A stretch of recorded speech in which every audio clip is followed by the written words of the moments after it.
was rushing, and Thomas whooshed with it off into the darkness. Suddenly, he crashed through a thick wall of bushes.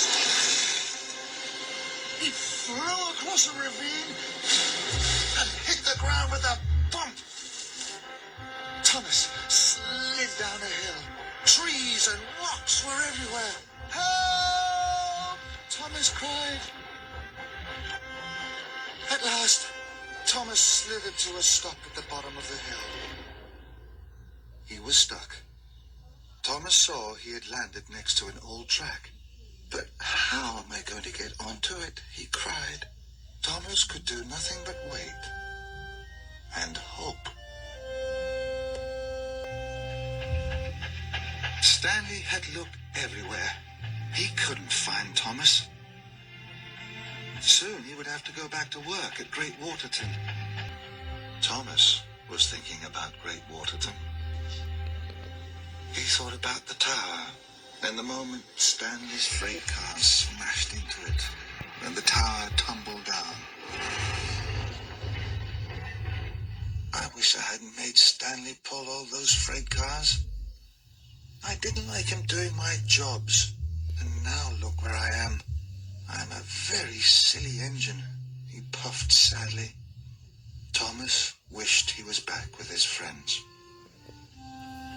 Stanley had to get back to Great Waterton. I'll blow my whistle one last time, Stanley wished, and he whistled loud and long. This time, Thomas heard the whistle. It's Stanley, he gasped. With his very last puff and his very last huff, Thomas blew his whistle as loud as he could. Stanley heard Thomas.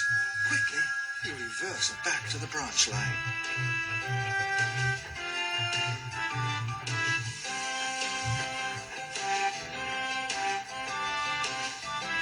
Thomas, he whistled happily.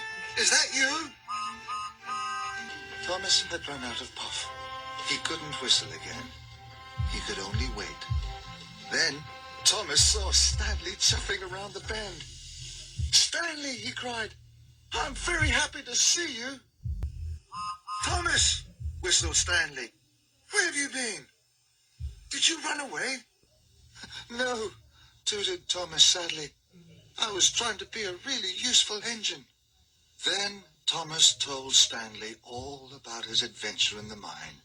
Stanley was amazed. Stanley, tooted Thomas, I'm sorry that I was horrible to you. I was wrong, and I was silly to be cross that you were in charge. I want to be your friend. Stanley smiled. Thomas, he wished. We will be friends, and I'll have you back on that track in no time. Soon, Stanley was hooked up to Thomas. Then Stanley huffed and puffed. Thomas was very heavy. There was a lot of water in his firebox. Stanley didn't give up. I can do it, he wished. And with a mighty heave, Stanley pulled his friend back onto the track.